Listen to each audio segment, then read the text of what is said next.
주변 사람들이 나 빼고 다 행복해 보이는 날, 괜히 아무런 이유 없이 우울해지는 날, 여러분들은 경험해 보신 적 있으신가요? 누군가에게 행복하세요 라는 말을 건네기는 참 쉬운데 왜 정작 나는 행복해지지 않을까 고민하신 적 있으신가요? 행복이란 참 별게 아닌 것 같은데 나한테만큼은 참 어려운 것 같고 나만 이렇게 힘든가 싶은 날들이 많아질 때면 괜히 자기 자신에게 그 화살을 돌리고는 합니다.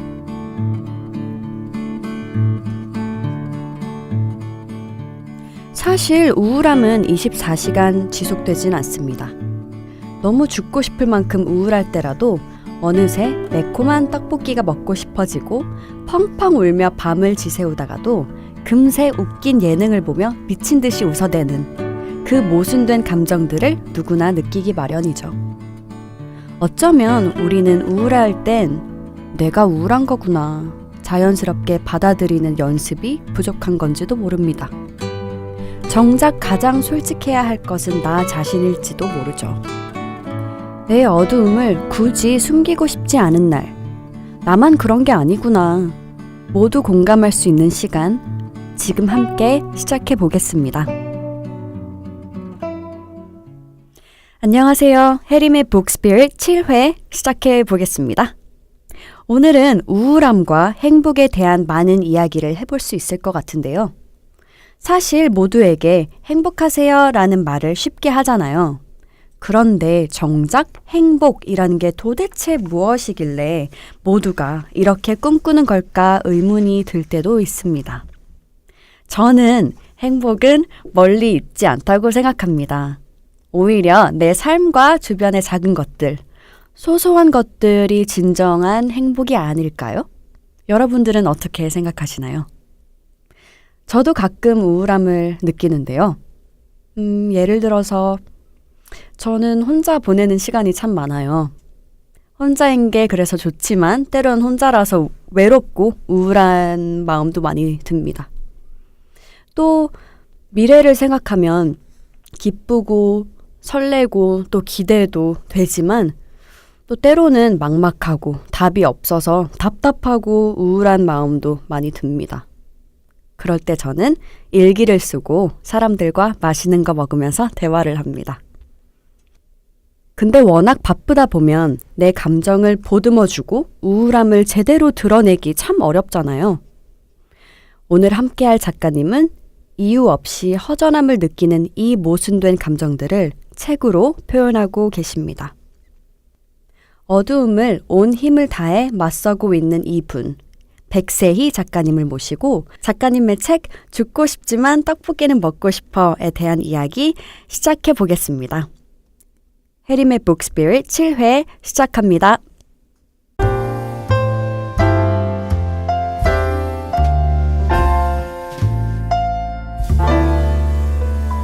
해림의 북스피릿. 네, 죽고 싶지만 떡볶이는 먹고 싶어의 백세희 작가님을 소개합니다. 작가님 어서 오세요. 안녕하세요. 안녕하세요. 청취자분들께 인사 부탁드립니다. 네, 안녕하세요. 저는 죽고 싶지만 떡볶이는 먹고 싶어의 작가 백세희라고 합니다. 반갑습니다. 네, 오늘 이렇게 와주셔서 너무 감사합니다. 네, 새해 복 많이 받으세요. 네, 새해 복 많이 받으세요. 네. 책 너무 재밌게 읽어서 오늘의 만남을 굉장히 기대 많이 했어요. 감사합니다. 오늘 즐거운 이야기 함께 나눠봅시다. 네, 알겠습니다. 우선 요즘 어떻게 지내고 계신지 궁금해요. 네, 요즘에는 이권을 준비하고 있는데 사실 12월 말이 마감이었거든요. 근데 아직 드리지 못하고 있어서 불안 속에 하루하루를 보내고 있습니다. 대표님이 왜 설레죠? 네. 조금 딜레이가 되군요. 네, 조금 늦어지고 있어서 최대한 빨리 정리해서 드리려고 하고 있어요. 네. 아무래도 담고 싶은 이야기가 많다 보면 계속 이렇게 수정하고 하다 보니까 네. 더 이렇게 딜레이가 되는 것 같아요. 오히려 그 원래 주어진 시간에 그 제출하는 게 쉽지 않은 일인 것 같아요.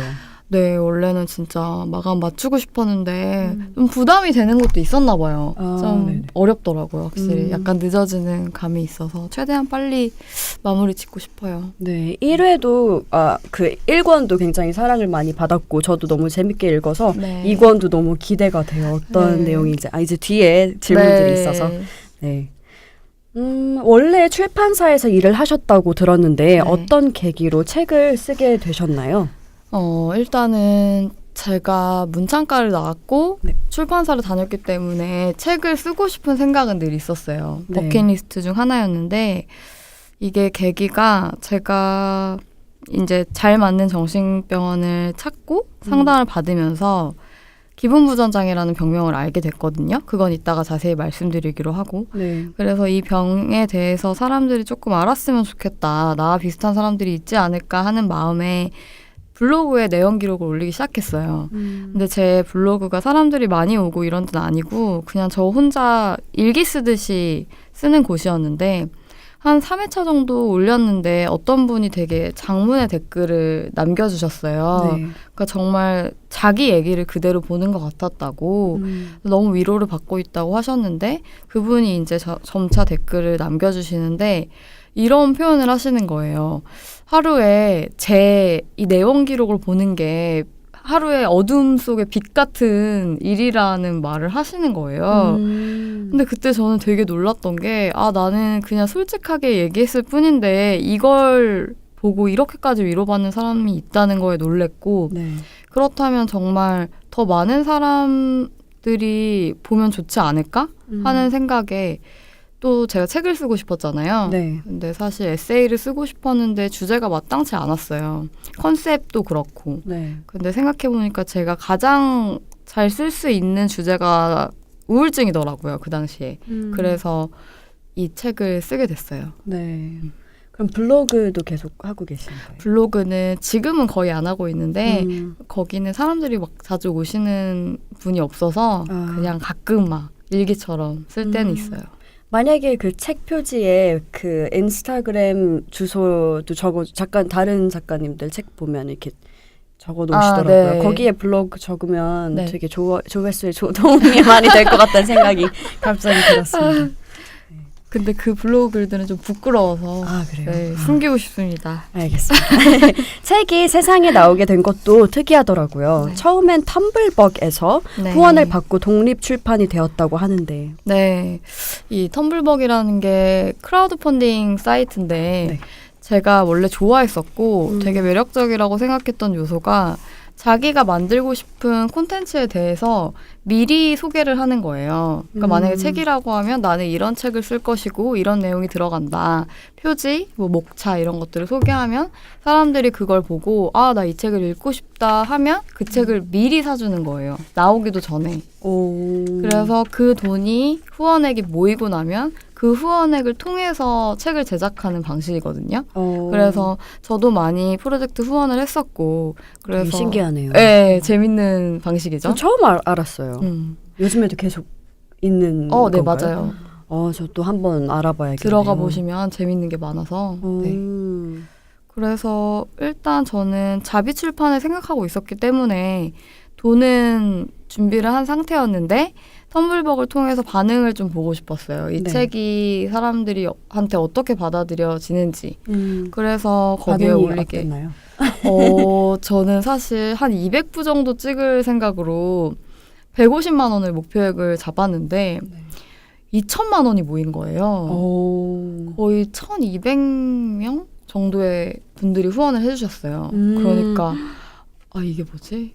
막 그때부터 무섭기 시작했죠. 이게 이렇게까지 많이 읽힐 일인가? 막 이렇게 생각하면서 네, 그렇게 전혀 예상하지 못했는데. 네, 이런 맞아요. 일이. 그랬군요. 그래서 거기서 1,500부를 찍어서 일단 텀블벅에서 구입하신 분들한테 책을 발송했고 남은 책을 이제 독립서점에 입고를 시키면서 네. 독립출판물이 되었죠. 또 그런 이야기가 있었네요. 네. 네. 이 밖에도 독자분들께서 다산북스 블로그에 남겨주신 질문들이 많이 있는데요. 많은 질문 중 특별히 골라서 5개만 여쭤보겠습니다. 7회에서는 2개의 질문을 먼저 드리고요. 다음 회에 이어서 3가지 질문 드리겠습니다. 네. 첫 번째 질문은 꽃꽃고랄랄라 님의 질문입니다. 안녕하세요. 죽고 싶지만 떡볶이는 먹고 싶어를 매우 좋아하는 독자 중 한 사람입니다. 작가님이 겪으신 이야기와 작가님의 감정들이 세세히 쓰여졌는데 그러한 부분들에서 공감이 많이 되었거든요. 작가님은 자신의 이야기를 사람들에게 말할 때 두렵거나 무섭지는 않으셨나요? 혹 작가님의 이야기를 하시는 것이 무서우셨다면 어떻게 극복하셨는지도 알려주시면 감사하겠습니다. 작가님 정말 팬이에요. 감사합니다. 네. 근데 이런 질문을 되게 많이 받았어요. 아, 네. 두렵거나 무섭진 않았냐, 뭐 되게 용기 있다라는 네. 말을 되게 많이 받았는데 사실 그런 이야기를 들을 때마다 아 이게 용기 있는 건가 하는 생각을 했던 것 같아요. 왜 나는 아무렇지도 않을까라는 생각을.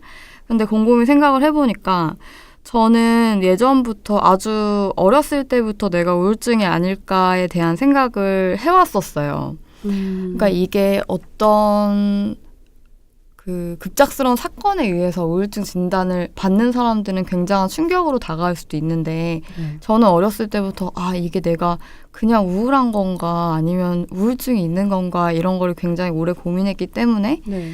좀 지인들이랑도 이런 얘기를 나누는 편이었고 좀 정신과나 상담센터도 많이 다닌 편이었거든요. 네. 그래서 사실 상처를 처음에 드러내기가 어렵긴 했는데 일단 뱉고 나면 좀 쉬워지잖아요. 맞아요. 네, 그래서 이게 혼자 앓고 있으면 네네.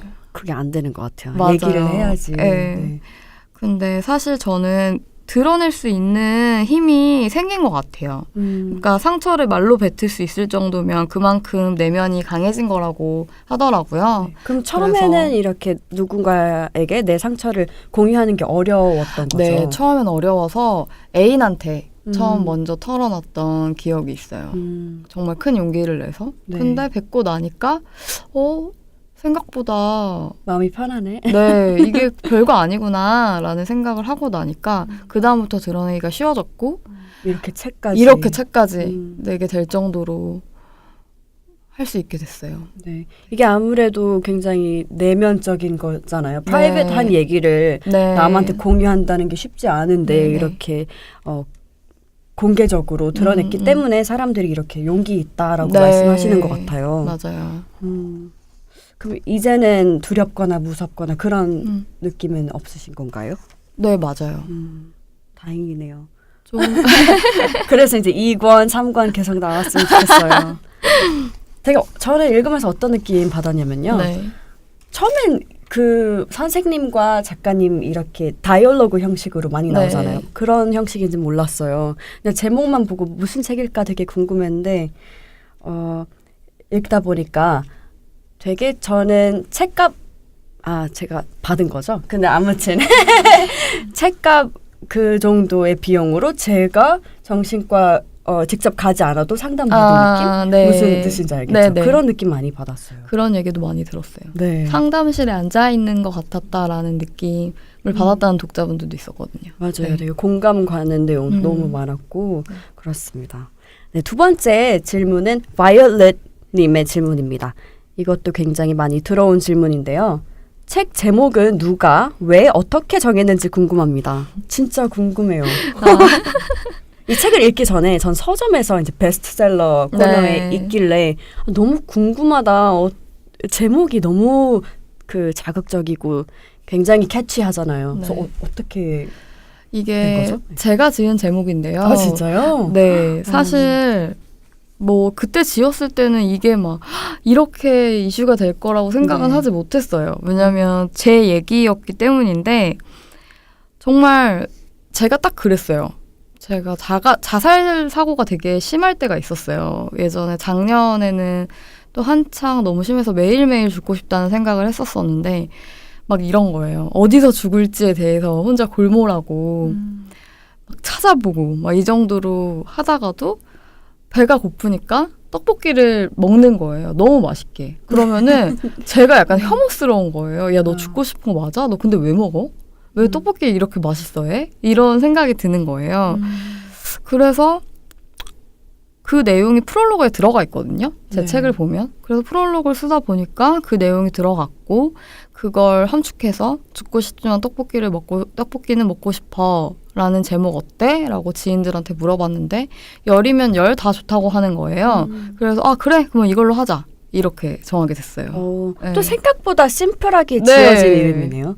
툭 나온 거죠. 어떻게 보면. 저는 되게 많은 그런 고뇌. 아이디어와 고뇌의 시간이 있었을 줄 알았거든요. 네. 생각보다 그렇진 않았고. 네네.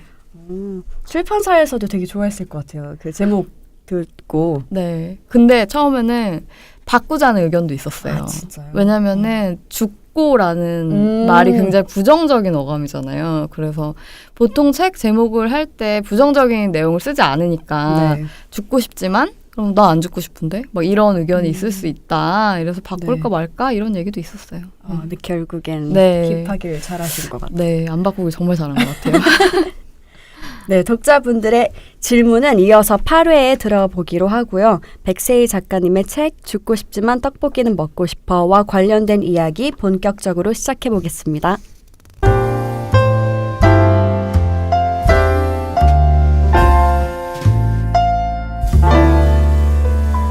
해림의 Book Spirit.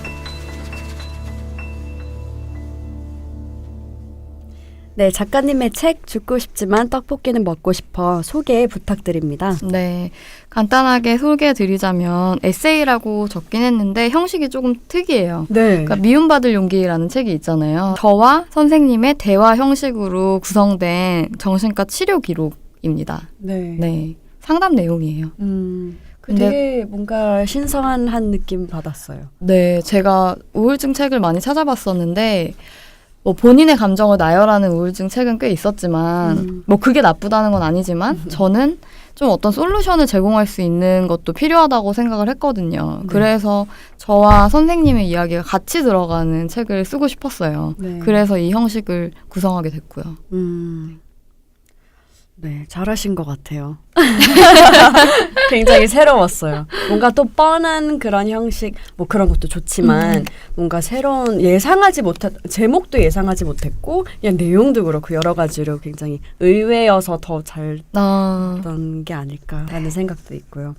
사실 우울증을 앓고 있는 사람들은 굉장히 많지만 정신과 진료를 받기까지는 참 쉽지 않은 것 같은데 네. 그런데도 이렇게 밝혀야겠다고 생각하신 이유가 있나요?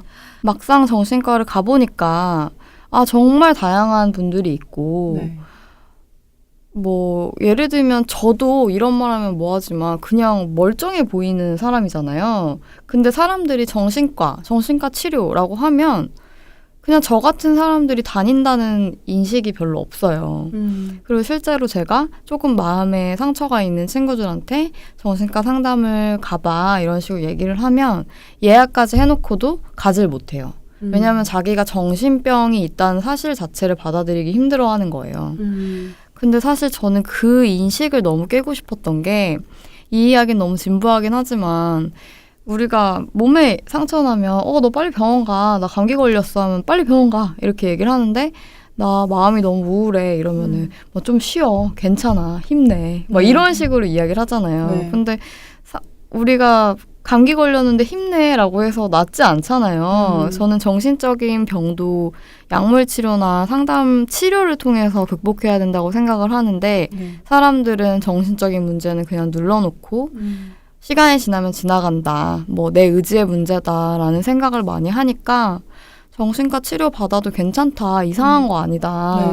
라는 얘기를 하고 싶었어요. 네. 그래도 예전과 비교했을 때는 많이 좋아진 것 같지 않아요? 네, 많이 좋아졌어요. 그렇죠. 네. 감정을 기록하는 게 작가님께 긍정적인 영향을 주었나요? 저는 기록을 자주 하는 편인데 왜 그러냐면 머릿속에 있으면 생각만 하면 좀 명료하지 않다는 생각이 들어요. 그러니까 생각에 꼬리를 물고 이 감정이 뭔지 잘 모르겠고 군더더기가 많이 붙는다고 해야 될까요? 네. 근데 그거를 언어 안에 갇힐지라도 그냥 써내려 가면 굉장히 명료해져요. 네. 그래서 저 완전 공감해요. 저도 네. 기록하는 거 정말 중요하게 생각하고 저도 일기를 쓰거든요. 네. 근데 이게 그냥 생각했을 땐 그런가 보다 하는데 이게 적으면 정리가 되게 잘 네. 되잖아요. 맞아요. 저 너무 공감합니다. 진짜 정리가 잘 되고 음. 정리가 잘 된 기록을 보고 있다 보면 되게 이성적으로 보인다고 해야 되나요? 타인의 얘기를 들을 때 우리는 객관적으로 보게 되잖아요. 네. 내 감정도 객관적으로 볼 수 있게 돼서 좋아요. 네. 맞아요. 그리고 또 적어 놓으면 이게 나중에 돼서 되돌아봤을 때 또 한번 새롭게 생각할 수도 네. 있고, 아, 내가 그때 당시 이런 마음이었고 이렇게 생각했었구나라고 생각하기도 하는 것 같아요. 네. 그래서 여러분들도 책 이렇게 기록하는 거 네. 아니면 일기 쓰는 거 정말 저희 둘 다 추천드립니다. 짧게나마 네. 추천합니다. 꼭. 맞아요. 새해에는 기록하시길 바랍니다. 책 리뷰 보면 공감하신다는 이야기가 굉장히 많더라고요. 네. 심지어 저도 너무 공감한 내용이 많았고 네. 어저께 그 유빈 언니를 만났어요. 아, 정말요? 근데 유빈 네. 언니가 작가님 책을 들고 있더라고요. 그래서 물어봤어요. 언니 이 책 읽었어요? 했더니 다 읽었다고. 너무 재밌었고 자기도 공감하는 내용이 많았다고 라고 얘기해줬거든요. 그래서 감동. 작가님께 꼭 전해야겠다라고 생각을 했어요. 너무 감동입니다. 네, 저희 둘 다 너무 재밌게 읽었습니다. 네. 네, 책 앞에 보면 어두운 면을 드러내는 건 내가 자유로워지는 하나의 방법이다. 이거 맨 앞에 있었던 부분. 라고 말씀하셨는데 확실히 이렇게 털어놓으면 홀가분해지나요? 사실 이 글은 그 어머니 아버지 때문에 넣은 거였어요. 왜냐하면 엄마 아빠는 제 병에 대해서 책이 나오기 전까지는 모르셨거든요. 제가 철저히 숨겼기 때문에. 왜냐하면 어머니 성격이 굉장히 소녀 같으세요. 여리고. 그래서 엄마도. 네, 그래서 막 내 딸이 우울증이다 이러면 막 세상이 무너질 것처럼 이렇게 받아들이실 수도 있는 분이라 네. 이걸 어떻게 보여드려야 할까 생각을 하다가 이 글을 쓰게 됐어요. 그래서 실제로 엄마 아빠한테도 얘기를 했고요. 나는 이걸 드러내는 게 힘들지 않고 이게 훨씬 편하고 좋아. 이렇게 얘기를 해서 엄마 그래도 아빠도 처음에 드러내기는 쉽지 않았을 것 같아요. 맞아요. 처음이 힘들죠. 이거를 계속 근데 그렇게 철저하게 숨긴 것도 대단하신 것 같아요. 저는 바로 들통났을 것 같은데. 진짜 좀 어려웠어요. 그래서 뭐 나중에는 근데 네. 본가에서 독립을 한 상태여서 한 네. 일주일에 한 번 정도 뵙고 이랬으니까 좀 잘 숨길 수 있었다고 해야 될까? 네. 그럼 어머니 반응은 어떠셨나요? 생각보다 그러니까 책을 보고 많이 우시긴 했는데 생각보다 쿨하시더라고요. 아, 그래요? 네. 그냥 정말 이렇게 마음의 병을 치료하러 다니는 거 그리고 솔직하게 드러내는 건 멋진 일인 것 같다고 얘기해 주셔서 네, 되게 의외라는 생각이 들었어요. 네. 아무튼 되게 저는 정말 홀가분해졌던 게 저는 일단 되게 솔직하고 싶은 편이에요. 네. 왜냐하면 솔직함에 대한 강박까지 있는 편인 게 솔직하지 못했던 날에는 전 되게 괴로워요. 약간 잠을 못 잔다고 해야 되나? 내가 왜 아까 그 말을 했을까? 그냥 솔직하게 얘기하면 되는데 예를 들면 저는 네. 사람들 좀 눈치를 보는 편이라서 예를 들면 너무 이렇게 여러 명의 사람들이 야 이거 어쩌고저쩌고 너무 재밌었지? 막 이렇게 해서 세야 너도 재밌었지 이러면 그 영화 얘기.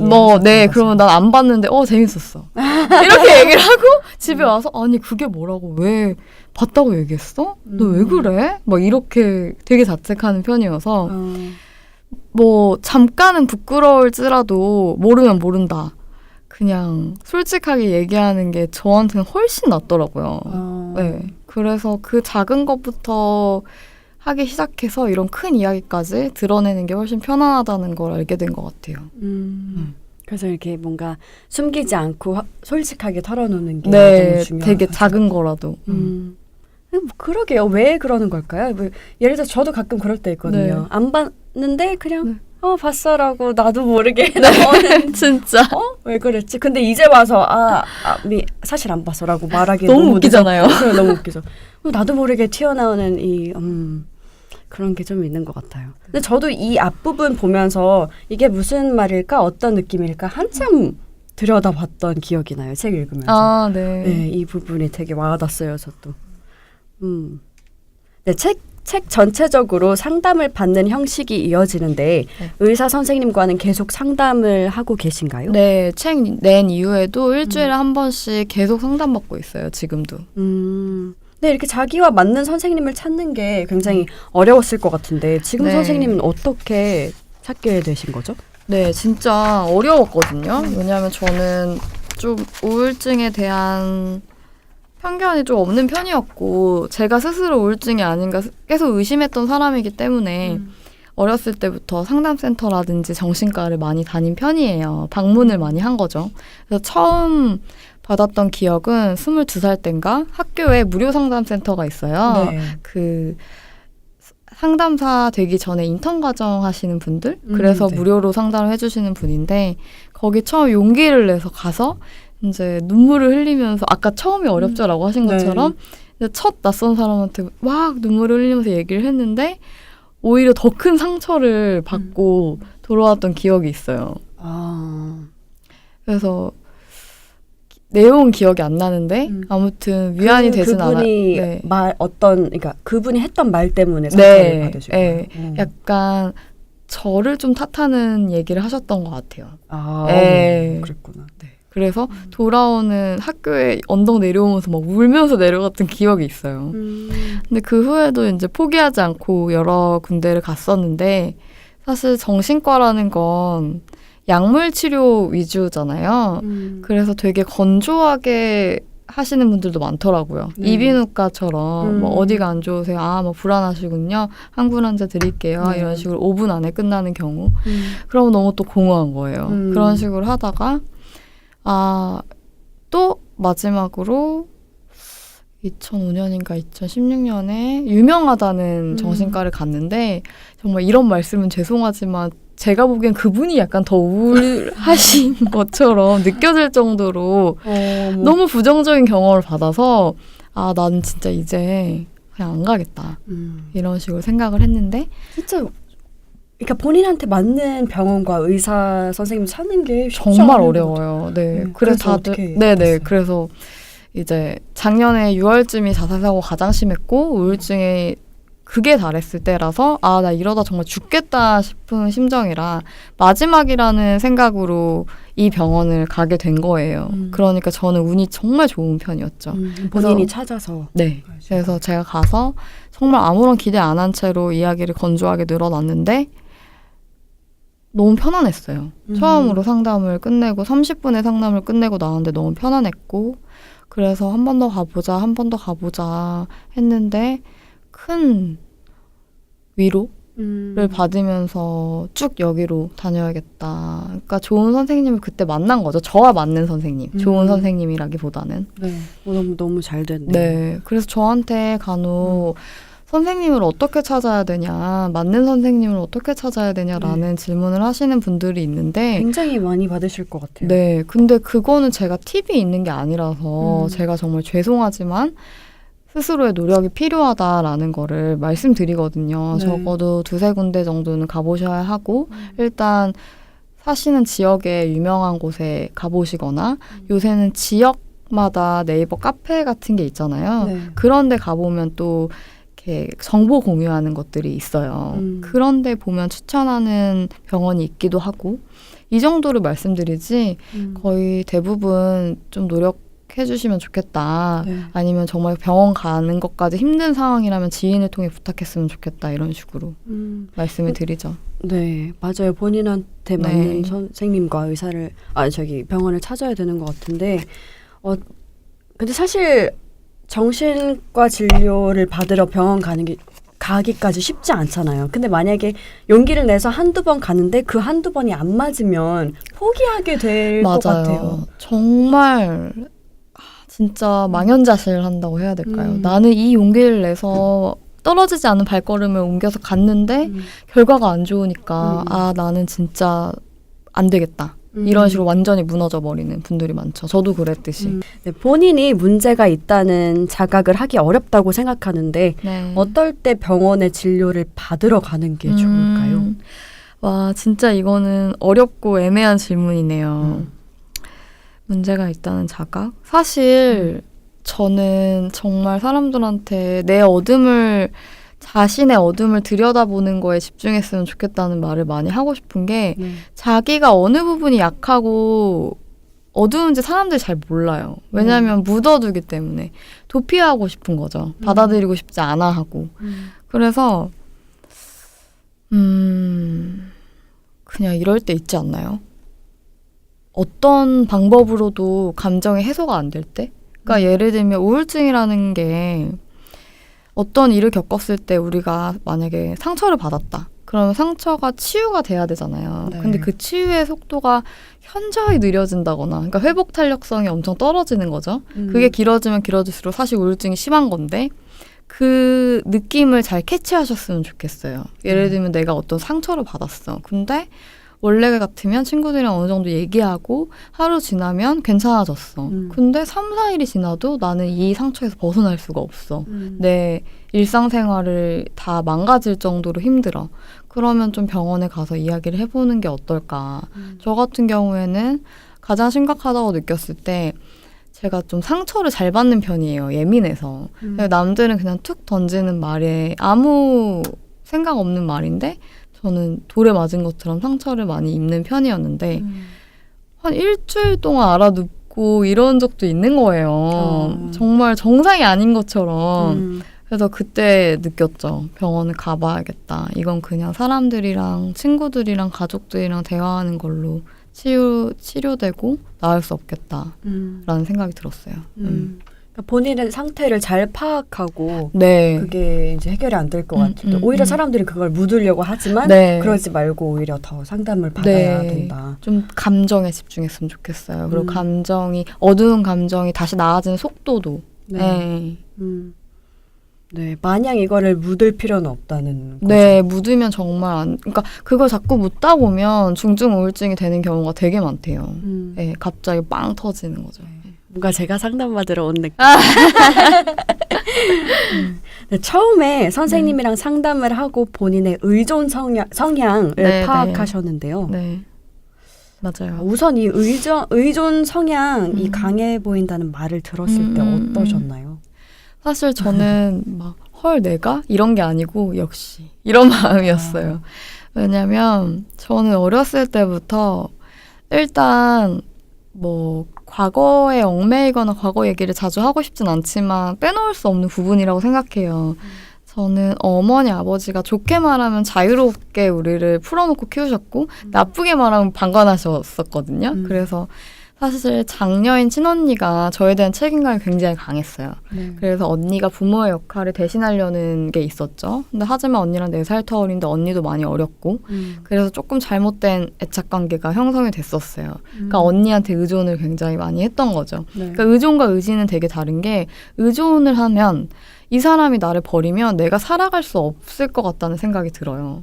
그래서 예를 들면 언니가 저한테 화가 나서 나 이제 너에 대해서 아무것도 신경 쓰지 않겠어. 너 알아서 살아. 이러면 저는 세상이 무너지는 듯한 느낌을 받았어요. 그래서 일단 그때부터 조금씩은 알았고 또 친구들이 지적을 해줬었고요. 그래서 그거에서 벗어나면서 친구들한테도 의존한 적이 있었고 커서는 애인한테도 그렇게 의존을 하더라고요. 애인이 없는 상태에서는 내 자신이 굉장히 완전하지 못한 존재라는 느낌이 드는 거예요. 누군가 계속 필요하다는 생각? 그래서 나는 의존 성향이 강하구나라는 걸 어렴풋이 느꼈고 선생님이 말을 하니까 아 맞구나 이렇게 생각했어요. 저도 그 의존 성향 부분 읽으면서 나는 어느 정도인지 되게 궁금하고 측정하고 싶더라고요. 아 정말요? 저도 좀 있는 것 같아요. 진짜요? 근데 이 의존 성향도 노력으로 바뀔 수 있는 부분일까요? 의존 성향 사실 바뀔 수 있다고 생각하거든요. 저는 지금은 굉장히 많이 달라졌어요. 왜냐면 뭐라고 해야 될까? 그러니까 어차피 세상은 나 혼자야 라고 생각하는 게 저는 되게 차가운 생각이라는 생각이 들었어요. 너무 허무주의적인 생각 아닌가? 차갑다 이런 느낌을 많이 받았는데 그게 아니라는 생각이 들더라고요. 이제 그러니까 누구나 혼자만이 감내할 수 있는 부분이 있잖아요. 네. 아무도 채워줄 수 없는 부분이 있다는 거를 인정을 하고 나니까 조금 편해졌다고 해야 될까요? 그래서 원래는 누군가 나를 채워주지 못하면 너무너무 불안하고 네. 거기에 계속 매달리고 싶었고 계속 나를 채워줬으면 좋겠고 잡아줬으면 좋겠다는 생각을 했는데 이제는 이거는 나 혼자 감내할 일이다 라는 생각을 하고 원래 같았으면 뭐 친언니라든가 친구 애인한테 내 모든 얘기를 다 하면서 해결책을 물어보고 막 이랬다면 네. 지금은 어느 정도는 말을 하지 않고 혼자서 선택하고 그리고 어떤 일을 겪고 나서 혼자 감내하고 나중에 이런 일이 있었어 정도로 얘기하면서 약간 거리를 둔다고 해야 될까요? 그러니까 예전에는 이렇게 둘이 같이 엉망진창으로 책에도 썼지만 약 이렇게 막 같이 간다고 했으면 지금은 조금 떨어진 상태에서 함께 가는 법을 연습하고 있어요. 그런 식으로. 그렇게 노력으로. 네, 노력이 필요해요. 너무 방법이 설명이 안 됐나요, 지금? 아니요. 아니요? 네. 많은 생각을 하게 돼서 지금 네. 막 머릿속으로 정리 중. 맞아요. 아무 노력도 하지 않고 그냥 나는 이런 성향의 사람이야라고 생각했으면 네. 좀 답이 없었을 텐데 네. 스스로 깨닫고 인정하고 그다음에 이제 그걸 위해서 노력하고 하는 네. 게 제일 중요한 자세인 것 같아요. 맞아요. 의존 성향에서 가장 나한테 안 좋았던 점을 먼저 떠올리고 그거를 좀 개선하려고 노력을 했었어요. 네. 방금 말했듯이 내 모든 이야기를 다 상대한테 한다든가 이런 것들. 모든 고민들을 다 그 사람한테 답을 얻으려고 물어본다든가 이런 것들. 그리고 모든 거 이게 작은 거부터 큰 네. 거 모든 거 다 정해달라고 네, 하고. 맞아요. 네. 저도 좀 그런가 보네요. 저도 좀 그랬던 것 같아요. 의존 성향. 그런 특정한 상대가 있잖아요. 네. 근데 노력하게 돼요, 저도. 네. 예를 들어서 제 별거 아닌 거 가지고 혼자 정할 수 있는데 왜 굳이 난 다 물어볼까? 근데 그런 거에 대해서 싫더라고요, 어느 순간. 그래서 어느 순간부터는 이제 제가 스스로 정하려고 조금씩 노력하고 있어요. 네, 저도요. 네, 작가님이 병원에서 받은 검사 결과가 흥미로웠는데요. Faking Bad와 Faking Good에 대해서도 설명해 주세요. 이거는 그 책에도 나와 있긴 한데 Faking Bad는 여기 제가 책에 써놨듯이 이게 어떤 말이냐면요. 그 회사 복직을 앞둔 사람, 학교 다니기 싫어하는 사람들한테서 나오는 패턴이라고 적었잖아요. 이게 어떤 얘기냐면 회사 복직을 앞둔 사람은 회사 가기 싫잖아요. 그리고 학교 다시 가야 되는데 학교 가기 싫잖아요. 그러니까 나 지금 상태 더 안 좋다. 나 지금 상태 안 좋다 아직. 이렇게 더 자신을 믿는 그런 형이에요.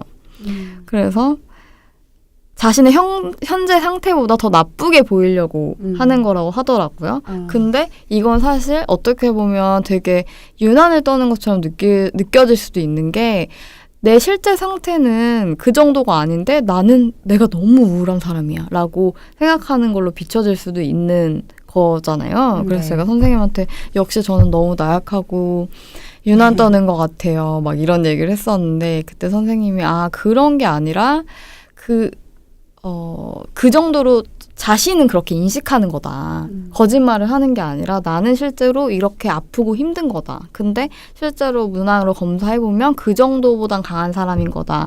이런 식으로 설명을 해주셨어요. 근데 이제 페이킹 굿은 이 교도소에 수용된 사람이라는 예시를 했는데 교도소에서는 사람들이 빨리 나가고 싶어 하잖아요. 세상으로. 그러니까 지금 내가 괜찮다고 이야기를 하는 거예요. 나 이제 다 나았어. 이런 식으로. 근데 막상 상태를 보면 좋지 않은. 교도소에서 나갈 정도는 아닌. 예를 들면 정신과 치료를 그만둘 정도는 아닌. 네. 그 정도랄까? 이런 새로운 개념도 알게 돼서 흥미로웠어요. 왠지 학교 시험에 나올 것 같은 문제. 맞아요. 이 책이 만약에 시험으로 나온다면 무조건 나올 것 같은 질문을 그런 생각이 들었어요. 네.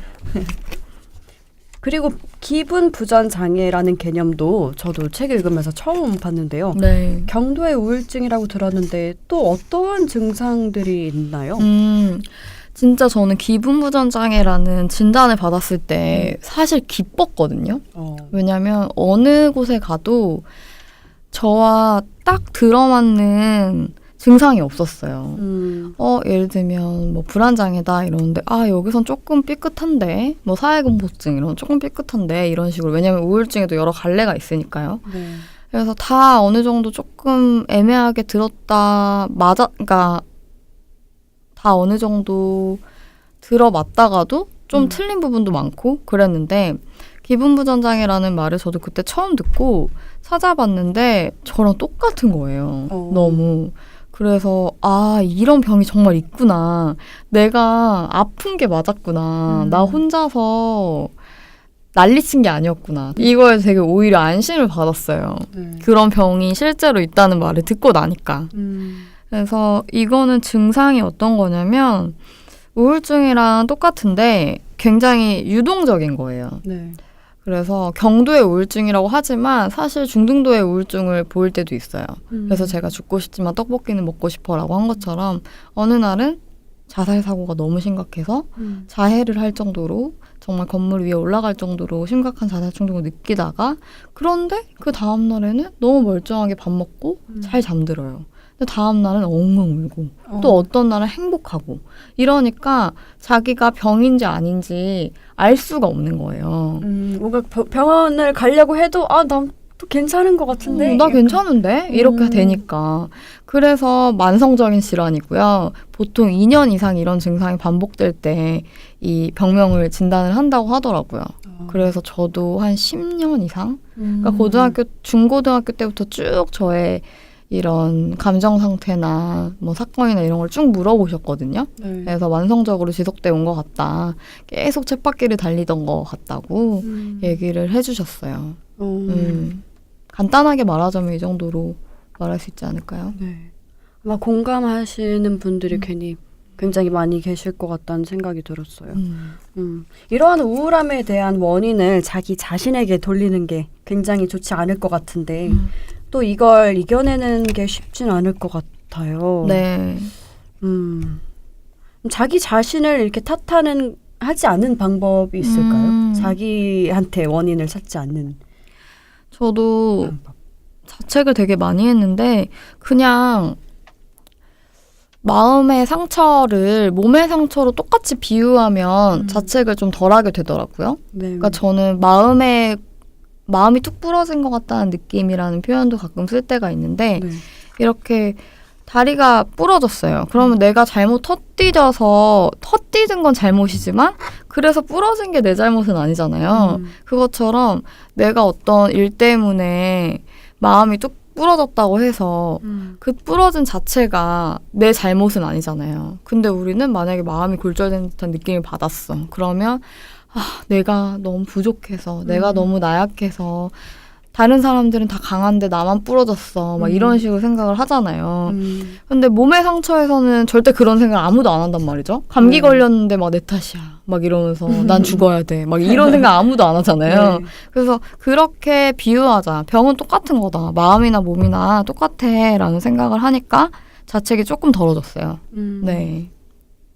참 신기하네요. 왜 보여지는 상처는 그렇게 관대하고, 네. 마음의 상처는 보여지지 않아서 그런 걸까요? 네, 눈에 보이지 않으니까.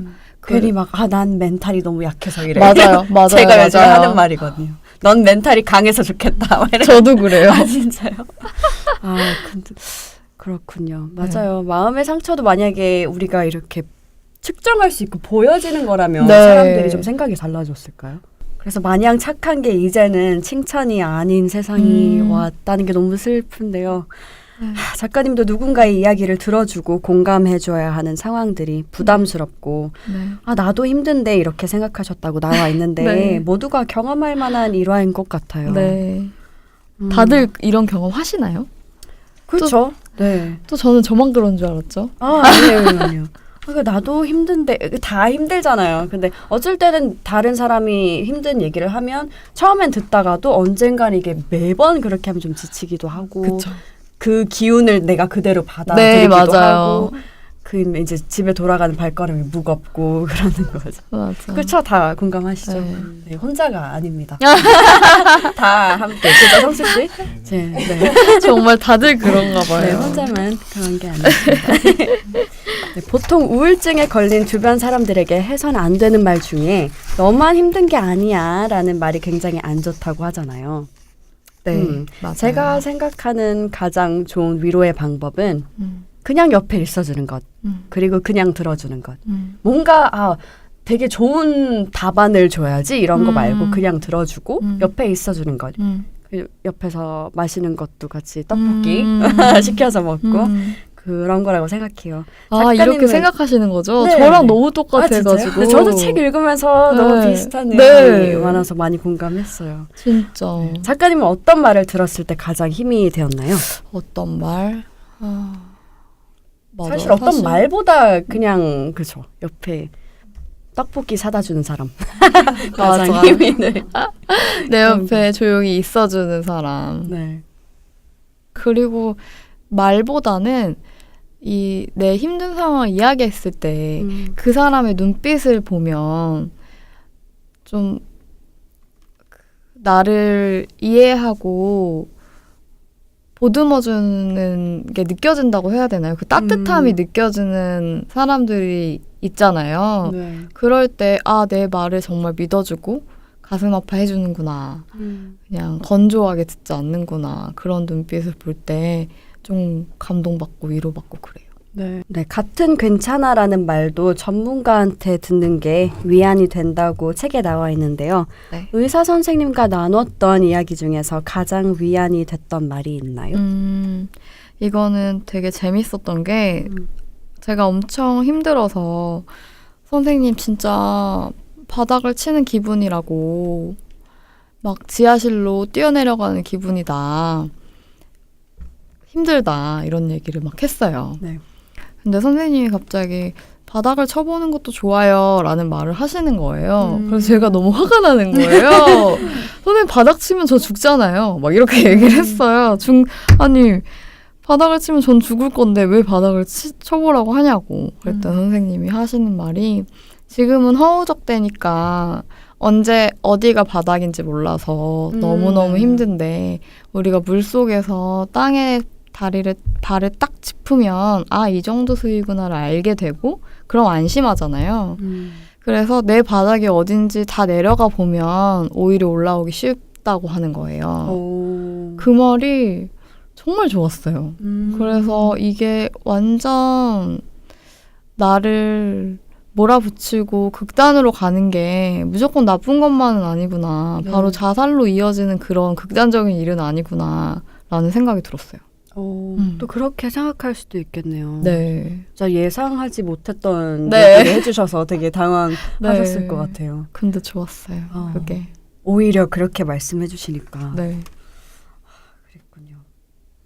책에서 작가님이 받으셨던 상처들로 인해 자존감이 많이 낮아지는 경험도 하셨다고 나와 있는데요. 네. 이로 인해 자기 검열을 하게 되었다고 하는데 타인과의 비교도 뒤따라오는 것 같아요. 근데 지금은 많이 벗어나셨나요? 사실 이게 한 번에 벗어나고 고치고 이러긴 어려운 문제 같아요. 지금도 솔직히 벗어났다고 보기는 힘들고요. 네. 마음의 상태가 늘 다르잖아요. 어떤 날은 막 건강하고 어떤 날은 막 물렁물렁 약해져 있고 그래서 어떤 날에는 다른 사람 비교하면서 막 괴로워하고 또 어떤 날에는 그래 그냥 나로 만족하자 이러면서 계속 반복이에요. 네. 뭔가 저 같은 경우도 기분이 업앤다운이 많이 있는데 네. 그 날씨 영향도 많이 받아요. 많이 받으시는. 그러시진 저도 않나요? 조금 받긴 하는데 다른 사람들에 비해서는 덜 받는 편이에요. 전 자고 이러는데 기분이 안 좋다면 진짜 비가 오고 좀 그런 거 있으세요? 있으세요? 많대요. 네. 많이. 네. 나만 그런 게 아니었어. 맞아요. 비교하는 거는 정말 이게 내가 바꾸고 싶다고 해서 마음대로 바뀌고 그런 건 아닌 것 같아요. 저도 끊임없는 비교를 지금 대학생 지금 방학 중이지만 학교를 네. 다니면서도 뭐 공부 더 잘하는 친구들이 있으면 비교하게 되고 하시나요? 하게 되고 뭐 다른 회사에 뭐 잘하는 친구들이 있으면 비교하게 되고 이거는 좀 끝이 없는 것 같아요. 하지만 남들과 비교하면 내가 기분이 안 좋고 뭔가 내 건강을 내 정신 네, 건강이 네, 네. 해롭잖아요. 맞아요. 그래서 그 비교를 그냥 작년의 나와 아. 어제 해림과 그러니까 나랑 비교하고 그 비교의 상대가 나로 만드니까 그렇게 바꾸려고 노력을 하니까 더 나도 발전이 되고 더 기분도 괜찮아지는 것 같아요. 너무 좋다. 네, 그런 방법도 한번 네. 생각해 보세요. 네, 어느덧 7회 마칠 시간이 되었습니다. 그 전에 죽고 싶지만 떡볶이는 먹고 싶어에서 작가님이 가장 좋아하는 내용을 발췌하여 작가님 음성으로 직접 듣는 시간 가지면서 마무리하겠습니다. 7회 마치고요. 8회도 많이 들어주세요. 감사합니다. 네, 저는 에세이 부분을 읽겠습니다. 20살의 내가 지금의 나에게. 누군가의 말보다 자신이 좋고 기쁜 게 더 중요하죠. 사람들에게 보이는 모습보다는 내 욕구를 먼저 충족했으면 좋겠어요. 늘 미래에서 과거를 바라봤다. 이런 생각을 한 적이 있다. 35의 내가 28의 나를 보면 어떨까? 28의 내가 20의 나를 보면 어떨까? 과거의 나를 만난다면 그렇게 애쓸 필요 없다고 꼭 말해주고 싶었는데 아무것도 없던 때, 미래도 대학도 돈도 없어 독서실 총무를 했던 때, 편입시험을 앞두고는 새벽 6시부터 헬스장 카운터 알바를 했던 때, 거울 속 내 모습이 흑백 사진 같았던 때, 그때의 내가 지금의 나를 상상이나 했을까? 대학도 졸업하고 가고 싶은 출판사에 가서 하고 싶은 일을 하고 있는 나를 보면 얼마나 반가워할까? 나는 충분히 열심히 살았다. 그리고 내가 하고 싶은 일을 하며 산다. 과연 이게 원하는 일일까라는 불안은 없다. 다만 더 잘하고 싶을 뿐. 그것만으로도 충분한데 왜 자꾸 더 높은 곳만 보며 나를 괴롭혀왔을까? 20살의 내가 지금의 나를 만나면 아마 울 것 같다. 그래, 이 정도면 충분하다.